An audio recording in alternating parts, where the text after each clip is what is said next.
Hi friends, అందరు ఎలా ఉన్నారు ఫ్రెండ్స్? నేనైతే బాగున్నాను. అందరు బాగుండాలని కోరుకుంటాను. ఈరోజు మనం బోండాలు చేస్తున్నామండి.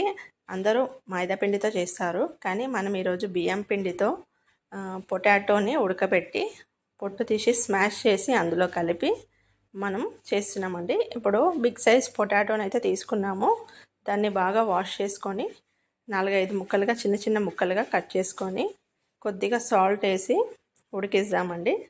ఇలా చేస్తే త్వరగా ఉడుకుతుందని వేస్తున్నాము. చిన్న పొటాటో అనుకోండి, అలాగే వేసి ఉడికిస్తే సరిపోతుందండి.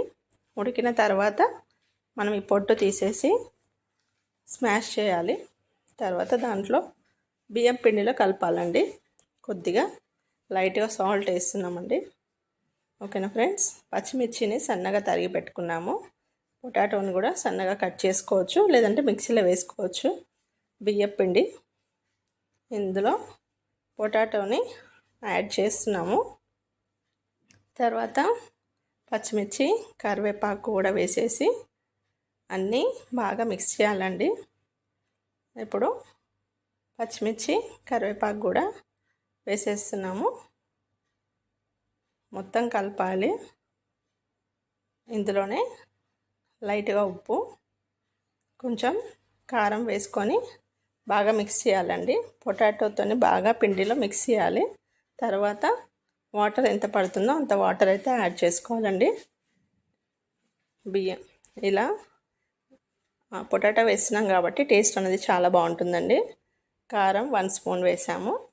సాల్ట్ తగినంత వేసి బాగా మిక్స్ చేసుకొని వాటర్ యాడ్ చేయాలి. బాగా దీనికి మనం టమాటో చట్నీ కాంబినేషన్ చేస్తున్నామండి.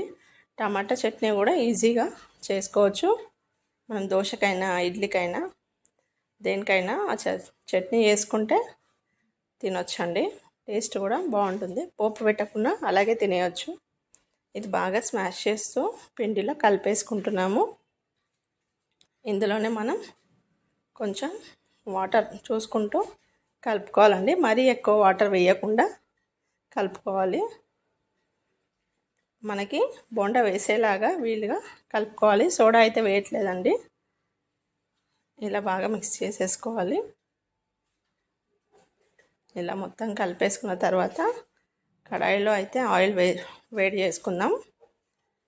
వేడైన తర్వాత మనం ఈ బోండాలను అయితే చేసుకుందామండి. ఇలా కలిపేసి ఒక 15-20 మినిట్స్ అయితే అలాగే పెట్టేసుకోవాలండి. తర్వాత బోండాలు వేసుకోవాలి. ఉప్పు, కారం అన్నీ కరెక్ట్గా సరిపోతాయండి. ఇలాగైనా తినేయచ్చు, లేదంటే చట్నీతో అయినా తినేయచ్చు. ఇలా బోండాలు అన్నీ వేసేసుకొని ఫ్రై చేసుకోవాలి. 2 వైపులా ఫ్రై చేసుకోవాలండి. ఇలా కలర్ వచ్చే వరకు ఫ్రై చేసుకోవాలి. క్రిస్పీగా ఉంటాయి, క్రంచీగా ఉంటాయి. టేస్ట్ కూడా చాలా బాగుంటుందండి. టమాటా చట్నీ కాంబినేషన్ కాబట్టి ఇంకా టేస్ట్ బాగుంటుంది. టమాటా చట్నీ కొంచెం స్పైసీగా చేసుకుందామండి. ఇలా మొత్తం అయితే 2 వైపులా ఫ్రై చేసేసుకొని ఒక ప్లేట్లోకి అయితే తీసుకోవాలి. టమాటా చట్నీకి మనం 4 టమాటాలు తీసుకొని కట్ చేసుకోవాలి. తర్వాత కొంచెం జీలకర్ర, వెల్లుల్లి రెబ్బలు, కొంచెం ఉల్లిపాయ. ఇది టమాటా చట్నీతో సర్వ్ చేసామండి బోండాలు. ఇప్పుడు టమాటా చట్నీ ప్రాసెస్ కూడా చూపిస్తానండి. కడాయిలో కొద్దిగా ఆయిల్ వేసుకొని 1 స్పూన్ 2 స్పూన్ ఆయిల్ వేసాను. ఎక్కువ ఆయిల్ పడదండి దీనికి. కొంచెం వెల్లుల్లి రెబ్బలు వేసుకోవాలి, ఫ్రై చేయాలి. ఇందులోనే ఎండుమిర్చి వేసుకొని బాగా ఫ్రై చేసుకోవాలి.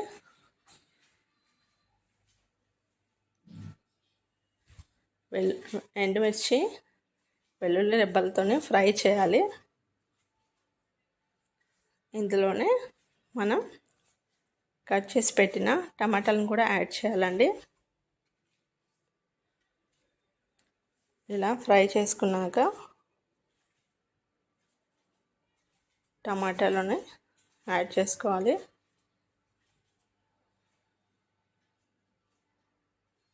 బాగా ఫ్రై చేసేసాం కదండి. కొంచెం కరివేపాకు వేసి కొద్దిగా ఉల్లిపాయ కట్ చేసి వేసుకున్నామండి, ఒకటి చిన్న సైజ్. అదే ఆయిల్లో కొంచెం ఎండుమిర్చి కొంచెం ఫ్రై అయితే సరిపోతుందండి మనకి. టమాటాలు కూడా వేసుకోవాలి, కొంచెం పసుపు, ఇవన్నీ వేసి ఉడికించాలండి. 4 బిగ్ సైజ్ టమాటాలు అయితే కట్ చేసి వేసుకున్నాము.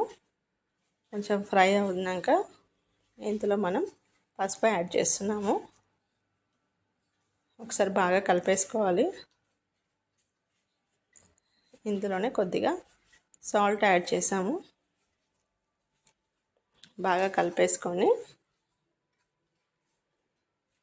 అలాగే పెట్టేసుకోవాలండి. ఉడికించాలి. టమాటా బాగా ఉడికితే మనం మిక్సీ పట్టేయచ్చు. కొద్దిగా కారం యాడ్ చేసాము, 1/2 స్పూన్ కారం వేసామండి అంతే. ఇలా బాగా ఫ్రై చేసుకున్నాక చల్లారినాక మిక్సీలో వేసుకొని మిక్సీ పట్టాలండి. పోపు వేయకుండా అలాగే తినేయొచ్చండి, టేస్ట్ చాలా బాగుంటుంది. ఇలా బోండాలతో సర్వ్ చేస్తామండి. వీడియో నచ్చితే లైక్ చేయండి, షేర్ చేయండి. ఎలా వచ్చిందో కామెంట్లో చెప్పండి ఫ్రెండ్స్. మరొక వంటకంతో మీ ముందుకైతే వస్తాను. Take care.